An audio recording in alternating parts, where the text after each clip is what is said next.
ఆశీర్వాదం పొందబోవారందరూ యేసుని చెంతకు రారండి, యేసుని వాక్యం వినరండి.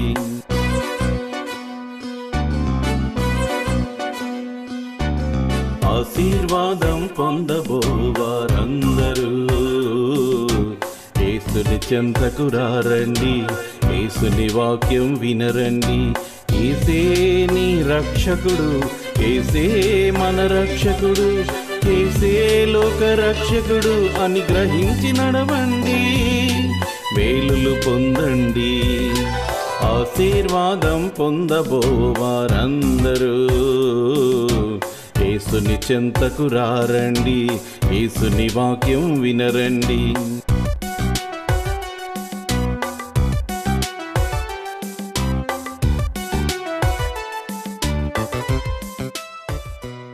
ప్రియమైన టీవీ ప్రేక్షకులందరికీ మా సింఫాస్ గ్రేస్ లూథరన్ సంఘము రాజమండ్రి వారు అందించుతున్న అందరికీ ఆశీర్వాదం అనే టీవీ ప్రోగ్రాం తరపున ప్రత్యేకమైన వందనములు తెలియజేస్తున్నాం. ఇప్పుడు మా సంఘ కాపరి, మా ఆత్మీయ తండ్రి గారైన బ్రదర్ సుందరాజు పైడిమల్ల గారిచే వాక్య సందేశమును విందాం. ప్రియులరా, మత్తయి సువార్త 25:31 మనం చూసినట్లయితే, గొల్లవాడు గొర్రెలను మేకలను వేరు చేసినట్లుగా మనుషులందరినీ వేరు చేస్తారని మనకు తెలుసు. అప్పుడు కుడివైపున గొర్రెలు, ఎడం వైపున మేకలు మరి ఉండడం మనం తెలుసు. దేవుని బిడ్డలారా, మరి నీవు మేకల గుంపులో ఉంటావా, గొర్రెల గుంపులో ఉంటావా అనేది డిసైడ్ చేసుకునే రోజు నీకు న్యూ ఇయర్ రోజు. గడిచిన సంవత్సరం నిన్ను దేవుడు మేకగా వాడుకున్నాడా, సాతాను నిన్ను మేకగా వాడుకుందో పరీక్ష చేసుకుని, ఒకవేళ నువ్వు మేక జీవితం జీవించి ఉంటే మార్పు చెంది గొర్రె జీవితం జీవించడానికి హృదయాన్ని సిద్ధపరచుకునే సమయం న్యూ ఇయర్ సమయం. లాస్ట్ ఇయర్ అంతట్లో నీవు ఏ విధమైనటువంటి క్రీకు అలవాటు పడ్డావో బేరేజ్ వేసుకునే సమయం. అయితే నేను చెప్తున్నాను దేవుని బిడ్డలారా, నువ్వు పరలోక ఆస్తిని లెక్కించడానికి నీకు గుర్తుండదు. ఎందుకంటే యేసుక్రీస్తు ప్రభువారు కుడివైపునున్న గొర్రెలతో, నా తండ్రి చేత ఆశీర్వదింపబడిన వారలారా, లోకం పుట్టినది మొదలుకొని మీ కొరకు సిద్ధపరచబడిన నిత్య రాజ్యాన్ని స్వతంత్రించుకోమని చెప్పినప్పుడు ప్రభు, మీరు నేను ఆకలిగొంటే నాకు ఆహారం ఇచ్చారు, దప్పిగొంటే నాకు దాహం ఇచ్చారు, పరదేశినై ఉంటే నన్ను చేర్చుకున్నారు, దిగంబరనై ఉంటే నాకు బట్టలు ఇచ్చారు, రోగినై ఉంటే నన్ను చూడవచ్చారు, చెరసాల ఉంటే నా యొద్దకు వచ్చారని చెప్పినప్పుడు వీళ్ళు అంటారా నీతిమంతులు, ప్రభువా ఎప్పుడు నీవు ఆకలిగొంటి ఉంట చూచి నీకు ఆహారం ఇచ్చేతిమి, నీవు దప్పికొని ఉండుట చూచి ఎప్పుడు దాహం ఇచ్చేతిమి, ఎప్పుడు పరదేశివై ఉండుట చూచి నిన్ను చేర్చుకుంటిమి, దిగంబరివై ఉండుట చూచి బట్టలు ఇచ్చేతిమి, ఎప్పుడు రోగివై ఉండుటయేనను చెరసాలలో ఉండుటయేనను చూచి నీ యొద్దకు వచ్చేతిమని ఆయనను అడిగెదరు. అందుకు రాజు, మిక్కిలి అల్పులైన ఈ నా సహోదరులలో ఒకనికి మీరు చేసితిరి గనుక నాకు చేసిద్దరని నిశ్చయముగా మీతో చెప్పుచున్నానని వారితో అనును. ప్రియమైన దేవుని బిడ్డలారా, ఈ వాక్యం నీకేం చెప్తుందంటే, నీవు ప్రభువును ధరించి ఉంటే నువ్వు చేసే ఏ పుణ్యకార్యం కుడి చేత్తో చేసేది ఎడం చేతికి తెలియకుండా చేయటమే కాకుండా చేసి మర్చిపోతావు. నేను కాబట్టి వాళ్ళకి ఇలా చేస్తాను, నేను కాబట్టి ఇలా చేస్తాను, క్రిస్మస్కి అందరికీ బట్టలు ఇచ్చేస్తాను, క్రిస్మస్కి భోజనం పెట్టేశాను, క్రిస్మస్కి నేను అలా చేశాను ఇలా చేశాను అని గొప్పలు చెప్పుకున్న వాళ్ళందరూ మేకలు. నరకంలో ఉంటుంది వీళ్ళకి ధనం. వీళ్ళ చేసేది పుణ్యకార్యమే, కానీ ప్రభువు మెచ్చేటట్లుగా చేయలేదు కాబట్టి సాతాను నీలో ఉండి నిన్ను జీవపుడంబానికి గురి చేసింది. అది పాపం. చేసింది పుణ్యకార్యమే, కానీ పుణ్యకార్యం ఇంకొకరికి తెలియకుండా చేయమని చెప్తుంది దేవుని వాక్యం. చేసినప్పుడే నీకు పరలోకంలో ఆస్తిగా మార్చబడుతుంది నువ్వు చేసిన పుణ్యకార్యం. అంతేగాని నేను కాబట్టి ఎంత దాన ధర్మాలు చేశాను అని ఫోటోలకి ఫోజులు ఇచ్చి వీడియో తీయించుకొని టీవీలో ప్రదర్శించుకొని పేపర్లో ప్రకటించుకొని ఫలానా పాస్టర్ గారు ఇంతమందికి బియ్యాలు ఇచ్చారు, ఇంతమందికి ఇచ్చారు, అంతమందికి ఇచ్చారు అంతమందికి డబ్బులు ఇచ్చారు, బట్టలు పెట్టారు, ఇంతమంది సేవకులకి డబ్బులు ఇచ్చారని నువ్వు పబ్లిసిటీ చేసుకుంటే తప్పు కాదు, కానీ అది మాత్రం పరలోక బ్యాంకులోకి వెళ్ళదని ఈ వాక్యం చెప్తుంది. దేవుని బిడ్డలారా, నరకానికి వెళ్తుందని అర్థం. మనకి చేసిందంతా కూడా ఒకవేళ నరకానికి వెళ్ళకుండా పరలోకానికి వెళ్ళకుండా ఎందుకు పనికి రాకుండా పోతావు దేవుని బిడ్డలారా. అందుచేత మీరు అర్థం చేసుకుంటారని ఈ వాక్యం మీతో మాట్లాడుతున్నాను. అలాగే ఎడమవైపునున్న వాళ్ళకు కూడా యేసుప్రభు వారు రాజుగారు అలాగే చెప్తారట, నా తండ్రి చేత శపింపబడిన వారలారా, ఇదిగో అపవాదికిని దాని దూతలకును ఏర్పాటు చేసిన నిత్య నరకంలోనికి వెళ్ళిపోమని, నిత్యాగ్నిలోనికి వెళ్ళిపోమని చెప్తాడట దేవుని బిడ్డలారా. వాళ్ళు కూడా సేమ్ వీళ్ళకిలాగా అడుగుతారట, ప్రభువా నువ్వు ఎప్పుడు ఆకలిగా ఉంటే నీకు భోజనం ఎప్పుడు వచ్చావు ప్రభువా నువ్వు చేయడానికి అని వీళ్ళు ప్రశ్నిస్తారట. అప్పుడు వాళ్ళకి అదే చెప్తున్నాడు ప్రభువారు, మిక్కిలి అల్పులైన ఈయన సహోదరులు ఒక్కరికి మీరు చేయలేదు, అంచేత మీరు నరకాగ్నికి అర్హులు అని దేవుడు చెప్తాడట. ప్రియులారా, మనం ఇలాంటి వాక్యాలు ఎన్నిసార్లు విన్నాం. మార్పు లేని జీవితం అయిపోతుంది మనకి.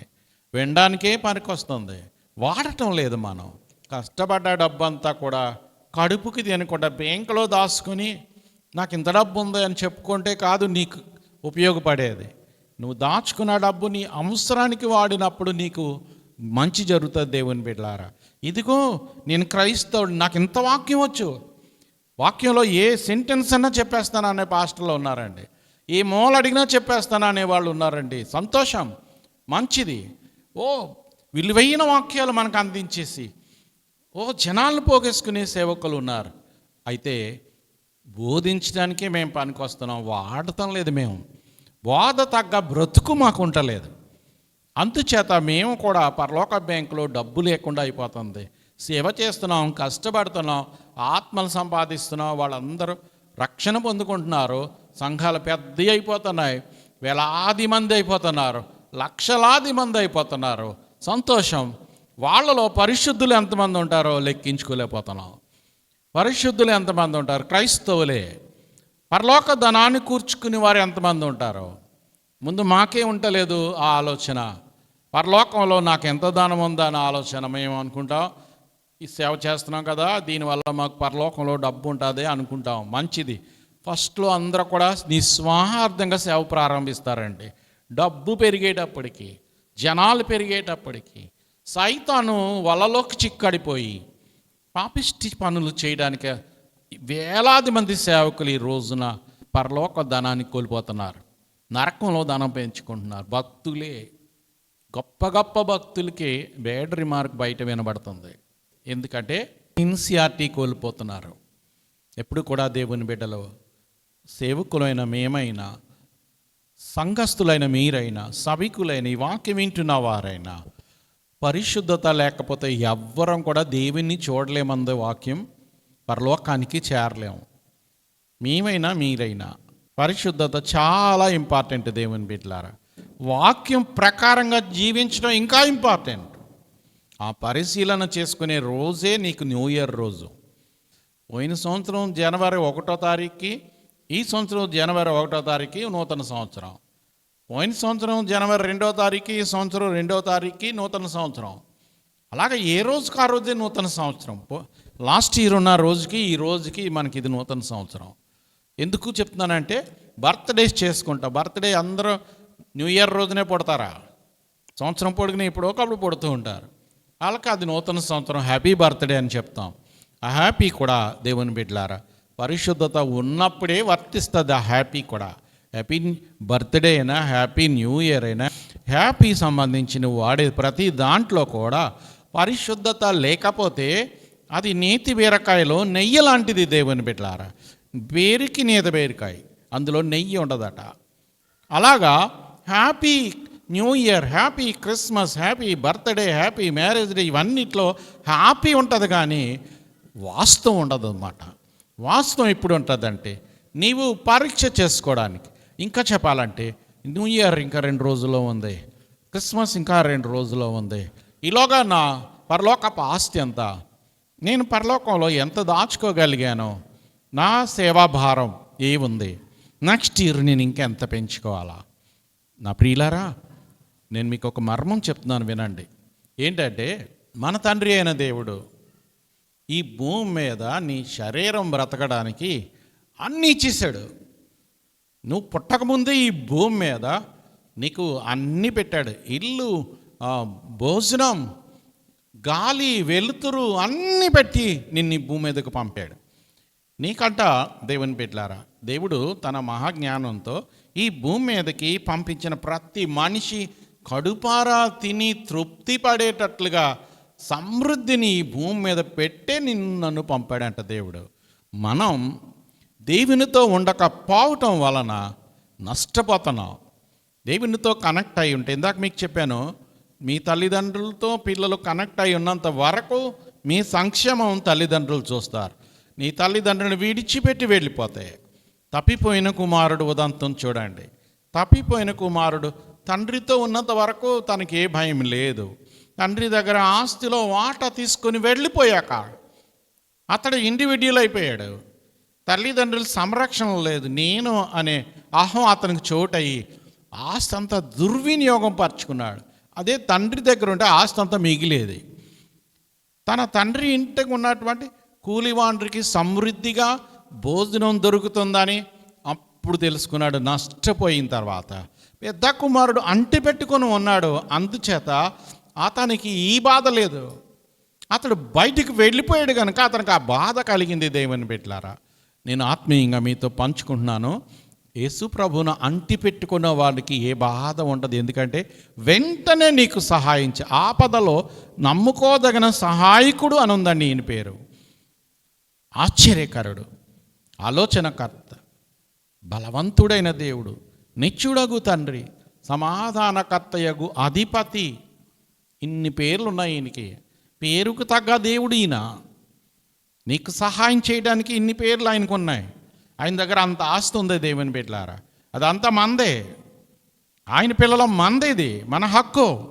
మనమేమో సాతాను వాళ్ళలోకి చిక్కుకొని లోకాశలకు వెళుతూ మనం పాకులాడతాం. ఆస్తి కోసం, ఐశ్వర్య కోసం, డబ్బు కోసం, దానికోసం, దీనికోసం నువ్వు వెంపర్లాడి నిన్ను నువ్వు నాశనం చేసుకుంటున్నావు. నీ వేలుతో నీ కన్ను పొడుచుకుంటున్నావు. దేవుని బిడ్డలారా, సాతాను చేసే మోసం ఇది. మనం ఏం చేయాలా? దీన్ని ఆశించకుండా నీ ప్రభువును ఆశించడం ఎప్పుడైతే మొదలు పెడతావో నీ జీవితం పెను మార్పులు చోటు చేసుకుంటుంది. నువ్వు ప్రభువుతో కనెక్షన్ అయిన మరుక్షణం నుంచి బైబిల్ చదివేసి ప్రార్థన చేసేయడం కాదు. బైబిల్ చదువుతూ ఉండాలా. బైబిల్లో ఉన్నటువంటి సారాన్ని నువ్వు గ్రహించాలా. నీకు అది వర్తిస్తుందా లేదా? వర్తిస్తుందా లేదా? కీర్తనకారుడు దావీదు గారు 119వ కీర్తనని ఒకసారి మీరు పరీక్షించండి. ఆయన అంతా కూడా 119వ కీర్తన ఇంచుమించు 180 పైనే వచనాలు ఉంటాయి. అన్నీ కూడా మీరు చదవండి. ప్రతి దాంట్లో ఆయన పరిశీలన కనబడుతుంది. దేవునితో ఆయన కనెక్షన్ ఏంటో కనబడుతూ ఉంటుంది. అది ఇలాంటి పరిశీలన నీ జీవితానికి కావాలా దేవుని బిడ్డలారా. పోయిన కుమారుడిలా నీ జీవితం ఉండకూడదని దేవుడు కోరుకుంటున్నాడు. కాబట్టి ప్రియులారా, నూతన సంవత్సర శుభాలు మనం పొందుకోవాలంటే మనం చేయవలసింది ఏంటంటే, నీ తండ్రితో నువ్వు సంబంధం కలిగి ఉన్నావా లేదా అని ఫస్ట్. రెండవది ఏంటంటే, నీ తండ్రి ఆస్తి నీలో ఎంత ఉంది. తండ్రి ఆస్తి అంటే ఏంటంటే ప్రేమ, సంతోషం, సమాధానం. ఇవి ఇందాక చెప్పాను, ఇవన్నీ తండ్రి ఆస్తి. ఈ తండ్రి ఆస్తిది. ఆ ఆస్తితో నీ బ్రతుకు హ్యాపీగా ఉంటుంది. నీకు ఆ ఆస్తి ఉండట్లేదు అంటే దుష్టుడు నీ జీవితంతో ఆడుకుంటున్నాడు అని అర్థం. నీ దగ్గర కక్ష, కార్పణ్యం, వేదన, దుఃఖం, అన్ని రకాల చింతలతో ఉన్నావా?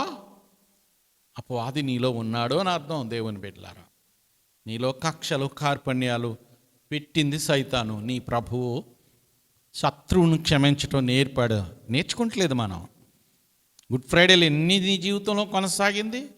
ఎన్నిసార్లు సిలువలో మొదటి మాట ధ్యానాల్లో పాల్గొన్నావు? ఎన్నిసార్లు నువ్వు ధ్యానం చేసేసావు? నీ దగ్గర మార్పు ఉందా? ప్రభువులాగా మారావా? బోధించటానిక, వినడానిక మనం ఉంది. ఈ రెండిటికి ఉన్నాం. ప్లస్ అనుభవించటానికి ఉన్నాం, వాడడానికి ఉన్నాం. నువ్వు కంచం నిండా అన్నం పెట్టుకొని, పంచభక్ష పరిమాణాలు పెట్టుకొని చూసి మురిసిపోతే ఉపయోగం ఉంటుందా? తినాలా? తింటే ఆకలి తీరుతుంది, తినకపోతే అది కుళ్ళిపోయి పనికి రాకుండా పోతుంది. ఎవ్వరు తినడానికి పనికి రాకుండా పోతుంది. విశ్వాసి, నీ వాక్యం కూడా అలాగే. నీవు వింటున్నావు, వాడటం లేదు వాక్యాన్ని. విశ్వాసులు చేస్తున్న ప్రథమ తప్పిదం ఏంటంటే వాక్యంలాగా వాడటం లేదు. కొద్దిమంది ఉంటున్నారండి భూమి మీద, వాక్యానుసారంగా జీవించేవారు లేకుండా లేరండి. వాళ్ళ వల్ల ఇంకా ఈ భూమి మీద సమాధానం కొనసాగుతుంది. కొద్దిమంది ఉన్నారండి వాక్యాన్ని వాడేవాళ్ళు. ఆ గుంపులోకి పెరుగుదాం. సంఘాలు పెరగడం కాదు దేవునికి కావాలి, పరిశుద్ధులు పెరగడం కావాలా దేవునికి. దేవుని బిడ్డలారా, మురిసిపోతూ ఉంటారు. నాకు 1000 మంది సంఘం, నాకు 2000 మంది సంఘం, 5000 మంది సంఘం, 50,000 మంది సంఘం. ఆ సంఘాన్ని నువ్వు ఎట్టి పరిస్థితిలో కాయలేవు. వాళ్ళు దయదలిచి వస్తారు, దయదలిచి వెళ్ళిపోతారు. నీ కాపుదల ఉంటే మహా నీ కనుచూపు మేరలో ఉన్న వాళ్ళకే ఉండొచ్చు. అంతమందిని నువ్వు చీమలు దోమలు చూసినట్టు చూస్తావు, టీవీలో చూస్తూ ఉంటాం జన సమూహాన్ని. అది కాదు దేవుడికి కావాలా. వాక్యాన్ని పాటించే వాళ్ళు కావాలా దేవునికి, వాక్యానుసారంగా జీవించే వాళ్ళు కావాలా దేవునికి. కాబట్టి ప్రియులారా, ఈ వాక్యం వింటున్న సహోదరి సహోదరుడా, ఈరోజు నువ్వు ఎక్సర్సైజ్ ప్రారంభించు. ఈ వాక్యం ప్రకారంగా నువ్వు జీవిస్తున్నావు, ఒంటరిగా బ్యారేజ్ వేసుకో. నీ జీవితంలో ఎలాంటి బ్రతికేమన్నా ఉందా? పరీక్ష చేసుకోవాల్సిన సమయాన్ని మేము ముందు ఉంచుతున్నాను దేవుని బిడ్డలారా. ఒకవేళ లేకపోతే ప్రారంభించు. నీవు పుట్టుకతో క్రైస్తవుడు అవ్వచ్చు, నీవు మంచిలో రక్షణ పొందుకున్న వాళ్ళు అవ్వచ్చు, నువ్వు ఎవరు అనే కాదు, యేసులోనికి వచ్చావు. యేసులోనికి వచ్చిన తర్వాత యేసు బుద్ధులు మనలో ఉండకపోతే ఈ రోజున మతోన్మాదులు నిన్ను దాడి చేస్తున్నారంటే నేను గ్యారంటీగా చెప్తాను, ప్రభు శక్తి నీకు లేక. ఆ రోజున ప్రభు సహించాడంటే పాపి కొరకు ప్రాణం పెట్టడానికి సహించాడు ఆయన. ఈరోజు నీ దగ్గర ప్రార్థన శక్తి ఉంటే ఆ ప్రార్థన శక్తికి తలొగ్గుతారు. దానియేలు ముందు సింహాలు ఎలాగున్నాయో దేవుని బిడ్డలారా. ఈ రోజున ఈ మతోన్మాదులు ఎంత మన దగ్గర ప్రభు పవర్ లేక స్వార్థ చేస్తున్నాం, చెయ్యాలి అని తాపత్రయంతో చేస్తున్నాం, కానీ ప్రార్థన శక్తి లేకుండా చేస్తున్నాం. అందుకే దేవుడు పరీక్షిస్తున్నాడు. ఆ మతోన్మాదులు మన మీదకు వదులుతున్నాడు.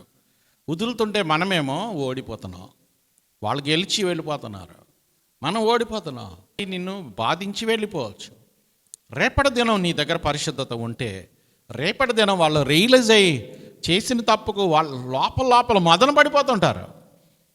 నీలో యేసుప్రభు వారు ఉన్నప్పుడు జరిగితే, నీలో యేసుప్రభు వారు లేనప్పుడు జరిగితే వాళ్ళు విర్రవీగుతారు ఇంకా అందరి మీద. నా ప్రియమైన దేవుని బిడ్డలారా, నేను అప్పుడప్పుడు పోస్టులు చూస్తూ ఉంటాను, మతోన్మాదులు దాడి చేశారని. మనం అందరం బాధపడిపోతూ ఉంటాం. చాలామంది ఆర్గ్యుమెంట్లు చేస్తారు వాళ్ళతో. ఇదిగో రాజ్యాంగం మాకు కల్పించిన హక్కు, యార్టిగల్ అని చెప్తారు. తప్పు కాదు, నేను దాన్ని తప్పు పడతలేదు. కానీ నీవు చేయవలసిన పని నేను అనుకుంటున్నాను దేవుని బిడ్డలారా. వాళ్ళు నీతో వాదిస్తున్నప్పుడు, నిన్ను బాధిస్తున్నప్పుడు ఎక్కడుంటే అక్కడ మోకరించి దేవునితో నువ్వు ఎందుకు మాట్లాడలేకపోతున్నావు? నీ మోకాలు చూసి, నీ ప్రార్థన చూసి వాడు ఓడిపోయి వెళ్ళిపోతాడేమో అనిపిస్తుంది నాకైతే. ఒకవేళ వాడు ఇంకా రెచ్చిపోయినా, నీ ప్రార్థన లెక్క చేయకుండా నిన్ను బాధించినా నువ్వు కాదు, నీలోన్న ప్రభువు దాన్ని స్వీకరిస్తాడు, యాక్సెప్ట్ చేస్తాడు ఆయన. అందుచేత దేవుని బిడ్డలారా, నేను చెప్తున్నాను, ఈ టీవీ పక్షంగా చెప్తున్నాను, మతోన్మాదులు కాదు ఈ భూమి మీద ఎంతమంది విర్రవీగి నీ మీదకి వచ్చినా ప్రభు నీలో లేనప్పుడు నీకు చింత కలుగుతుంది. కానీ యేసయ్య మనలో ఉన్నప్పుడు దెబ్బలు తినడానికి ముందుకెళ్తాం. ఎందుకంటే ప్రభు నీలో ఉండి భరిస్తాడు, నువ్వు కాదు. అలాగని కొట్టమని వాళ్ళను, వాళ్ళు కొడుతున్నప్పుడు కూడా నీలో ప్రభు స్వీకరిస్తాడు నీ గాయాలు, నీ దెబ్బలు. విశ్వాసికి ఉండవలసిన లక్షణం నీకు బాధపడడం కాదు, వేదన పడడం కాదు, వాళ్ళ కొరకు చింతపడాలా. వాళ్ళ మాటలు కాదు, వాళ్ళ రక్షణ కొరకు నువ్వు తాపత్రయపడాలా. పట్టుదలగా ఎప్పుడైతే మనం ఇలాగుంటామో ఈ భూమి మీద మార్పు లేని వారు ఎవరు ఉండరు దేవుని బిడ్డలారా. కంకణం కట్టుకోండి.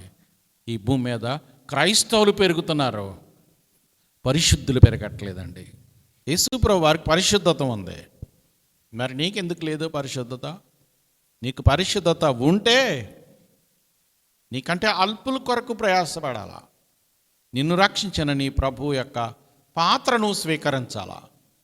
నిన్ను రక్షించడానికి నీ ప్రభు ఒక దైవ సేవకుడిని పంపబట్టే కదా నువ్వు రక్షింపబడ్డావు. ఇప్పుడు నువ్వేం చేయాలా? నిన్ను వలె నీ పొరుగు వానిని ప్రేమించాలా. నిన్ను వలె నీ పొరుగు వానిని ప్రేమించాలంటే మీ దగ్గర క్యాస్ట్ సంఘం ఉండకూడదు. ఇదిగోండి పాస్టర్ గారు మాకు ఫోన్ చేస్తారు, మా సంఘంలో పలానా క్యాస్ట్ అమ్మాయి, పలానా క్యాస్ట్ అబ్బాయి ఉన్నారు, రక్షణ పొందుకున్నారు, మీకు తెలిసిన వారు ఎవరైనా ఈ క్యాస్ట్ సంబంధించిన రక్షణ పొందుకున్న వాళ్ళు ఎవరైనా ఉన్నారా అని అడుగుతూ ఉంటారు దేవుని బిడ్డలారా. ఎందుకు అంటే వాళ్ళు వాళ్ళ క్యాస్ట్లోనే చేసుకుంటారట. ఇది మన భారతదేశంలోనే, మన ప్రాంతాల్లోనే తప్ప ఇది ఇంకెక్కడా ఉండదు. యేసుప్రభు వారు మనలోనికి వచ్చిన తర్వాత మనకి ఇంకా ఈ విషయాల్లో పట్టింపులు ఉన్నాయి అంటే ఇంకా నువ్వు సగం దేవునిలో సగం లోకంలో ఉన్నావని అర్థం దేవుని బిడ్డలారా. మిషనరీ అమెరికా నుంచి వచ్చి మద్రాస్ పట్నంలో సువార్త ప్రకటిస్తూ అక్కడ తమిళనాడు ఒక సేవకుణ్ణి తీసుకొని అన్ని ప్రాంతాలకు వెళ్ళి వాక్యం చెప్తున్నాడట. ఆయన ఇంగ్లీష్లో చెప్తుంటే ఈయన తమిళ్లో ట్రాన్స్లేట్ చేస్తున్నాడు. దొరగారు వస్తూ వస్తూ అమెరికా నుంచి కొత్త షూస్, కొత్త సాక్స్లు తీసుకొచ్చారట. అవి తీసుకొచ్చి ఈ ఇండియాలో ఉన్నటువంటి సేవకునికి ఇచ్చారట వేసుకోమని. ఆయన వేసుకున్నాడు. అమెరికా నుంచి వచ్చి చాలా సంతోషంగా వేసుకొని మురిసిపోయాడంట. ఫారిన్ సాక్స్, ఫారిన్ షూ, సంతోషంగా తిరిగారంట. వాళ్ళు 3 days స్వార్థ పరిచర్యలో తిరుగుతూ ఈ షూస్ తీయటానికి అవకాశం దొరకలేదంట, కారులో తిరుగుతున్నారట. అందుచేత 2nd day నుంచే ఆ లోపల ఉన్న సాక్సులు వాసన వచ్చేస్తున్నాయట, కుళ్ళు కంపు వస్తుందంట. ఇది అనుభవం చాలామందికి ఉంటుంది. సాక్సులు ఉత్తుకోకపోతే చెడు వాసన, అది భరించలేని వాసన వస్తుంది. మరి అప్పుడు చెన్నైలో సరిగ్గా నీళ్లు దొరికేవి కాదు, వాటర్ ప్రాబ్లం.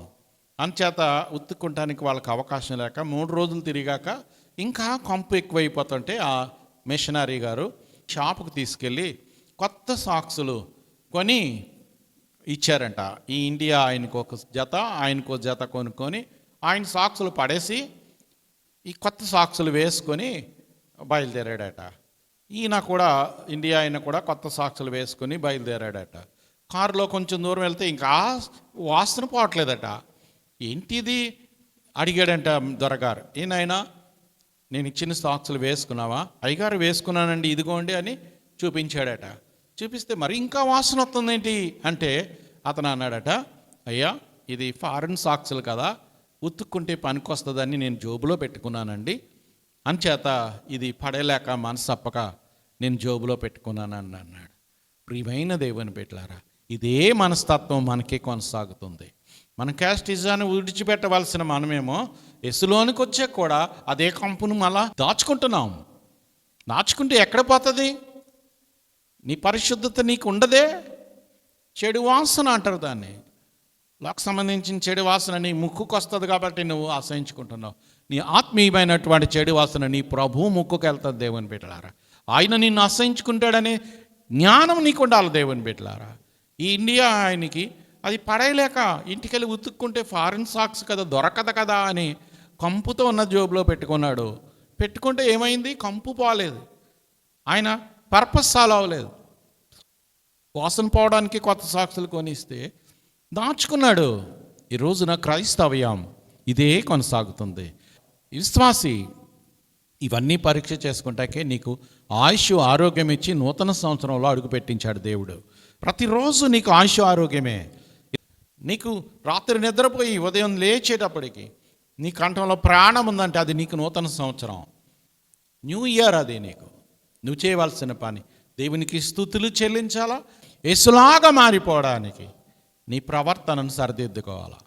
యేసుప్రభు వారికి క్యాస్ట్ లేదే, యేసుప్రభు వారికి స్వార్థం లేదే. యేసుప్రభు వారు మనకు బోధించిన బోధ చేసి చూపించాడే.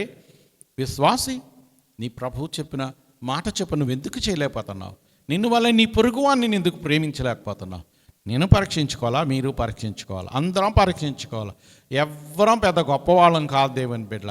సాతాను అందరినీ మోసగిస్తుంది. అందుకే పౌలు భక్తుడు రోమ పత్రికలో చెప్తాడు, అందరూ త్రోవ తప్పి దేవుని మహిమను కోల్పోతున్నారు అని.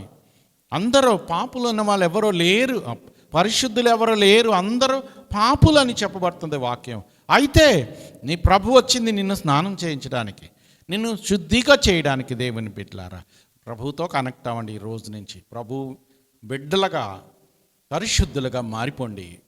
ప్రయత్నించండి, కష్టపడండి, ఫలితం వస్తుంది. మన విరోధైన అపవాది చాలా భయంకరంగా ఉన్నాడు. వాడి నుంచి మనం విడుదల పొందుకోవడానికి మనం కష్టపడదాం. సందర్భాన్ని బట్టి వాక్యాలు వాడదాం. వాక్యాలు వాడితే బాంబుల కంటే బాగా పవర్ఫుల్ దేవుని బిడ్డలారా, తుపాకీ కంటే పవర్ఫుల్ వాక్యం మనం వాడక నష్టపోతున్నాం. ఇప్పటి నుంచి ఈ వాక్యాలు వాడండి, అవసరానికి వాడండి. శత్రువుని ప్రేమించేటప్పుడు వాక్యం గుర్తు చేసుకోండి. శత్రువుని క్షమించేటప్పుడు ప్రభు మాట గుర్తు తెచ్చుకోండి. శత్రువుతో ప్రేమ కలిగి ఉండడానికి వాక్యం గుర్తు చేసుకోండి. ప్రయాసపడమని చెప్పాడు దేవుడు. ప్రేమ కలిగి ఉండడానికి ప్రయాసపడమని చెప్తుంది బైబిల్. అలాగా వాక్యాలు గుర్తు చేసుకొని నీ శత్రువు మీద ద్వేషం పెంచుకోకుండా ప్రేమ పెంచుకొని క్రీస్తులాగా మారిపోదాం. అలాంటి జీవితం జీవించి నూతన సంవత్సరం, happy new year, happy birthday, happy Christmas, ఇలాంటి శుభవచనాలు నీవు పలకడానికి, మనస్ఫూర్తిగా పలకడానికి అర్హురాలుగా ఉండాలని నేను ఆశీర్వాదిస్తూ ఈ మాటలు ముగిస్తున్నాను. దేవుడు ఆయన వెనికిడిలో ఈ మాటలు ఆశీర్వదించి విన్న వారందరినీ దేవుని పాత్రగా బోరగా వాడబడిన నన్ను దీవించును గాక. ఆమేన్. ప్రార్థన చేసుకుందాం. ప్రార్థన. ప్రేమగల తండ్రి, పరిశుద్ధుడా యేసు నాన్నగారు, నీ కృపగల దయగల పవిత్ర నామానికి వెలలేని వందనాలు, స్తుతులు, స్తోత్రాలు చెల్లిస్తూ రజా ఈరోజు నన్ను మరుగు చేసి మీరు మాట్లాడిన విలువైన మాటలు నాకు వర్తిస్తున్నాయి, సంఘానికి వర్తిస్తున్నాయి. తండ్రి, విన్న వాళ్ళందరికీ ఈ మాటలు ఆశీర్వాద మాటలుగా చేయమని అడుగుతున్నాను. తండ్రి, ఎట్టి వ్యాధి రోగంతో బిడ్డలు బాధపడుతున్నారు, యేసు నామమున స్వస్థత కలుగునుగాక. అలాగే తండ్రి, కన్నీటి కారుస్తూ కష్టాల్లో ఉన్న బిడ్డలకు విడుదల కలుగునుగాక. తండ్రి, శోధన నుంచి బిడ్డలకు విడుదల దయచేయమని అడుగుతున్నాను. ప్రభువా, ఇదిగో ఈ బిడ్డలు మనసులో ఏం జరగాలని ఆశపడుతున్నారు. మీ చిత్తమైతే, అది న్యాయమైనదైతే ఖచ్చితంగా జరుగునుగాక. దేవా, మీ మహత్యంతో నా బిడ్డలను ఆశీర్వదించి దుష్టుడు బారి నుంచి కాపాడి మీలాగా జీవించేవారుగా వీరిని తయారు చేయమని, ఈ వాక్యం విన్న వారందరికీ ఈ బహుమతి ఇమ్మని, మీలాగా జీవించే బహుమతి వాక్యం బేరేజ్ వేసుకుంటూ వాక్యానుసారంగా జీవిస్తూ ముందుకు సాగే దీవెనలిమ్మని, సేవకులకు బలమిమ్మని, పరిశుద్ధతనిమ్మని, అందరి జీవితాలు చిగిరింప చేయమని, అందరి బ్రతుకులు నూతన సంవత్సర దీవెనలతో నింపుతూ రాబోయే సంవత్సరం పరలోకపు ఆస్తులు ఎక్కించుకునేవారుగా మా బిడ్డలందరినీ దీవించమని, ఆశీర్వదించమని, పరిశుద్ధ ఆత్మతో నింపుతూ, ఇంకా మేళ్లతో నింపుతూ, తృప్తిపరుస్తూ, వీళ్ళకి ఇంకా ఏం అక్కర్లు ఉన్నాయో ఎరిగి సహాయం చేయమని దీవిస్తూ, ఆశీర్వదిస్తూ, మంచి చేస్తూ నజరేయుడు సజీవము గల నిజమైన యేసునామమున ప్రార్థించి వేడుకుంటున్నాము పరమ తండ్రి. ఆమేన్. తండ్రి, కుమార, పరిశుద్ధాత్మ త్రియేక దేవుని దీవెన సదా కూడియున్న మీకు, మీ దీన కుటుంబాలకు, మీ సమస్తానికి పేరు పేరున తోడై ఉండను గాక. ఆమేన్. ఆమేన్. అందరికీ ప్రైజ్ ది లార్డ్. వరకు వినిన ఆధ్యాత్మిక సందేశం ఆశీర్వాదకరంగాను దీవెనకరంగాను ఉన్నదని మేము విశ్వసిస్తున్నాం. మీ ప్రార్థన అవసరతలు మాకు తెలియపరచగలరు. మా యొక్క చిరునామా brother Sundarraju Paidimalla, care of Shri Sebbeti Lazar గారు, treasurer, Saint Paul's Grace Lutheran church, Gorakshanpeta, Rajahmundry 533103. మా యొక్క ఫోన్ నంబర్లు 9848628658. మరి యొక్క నెంబరు 9908990978.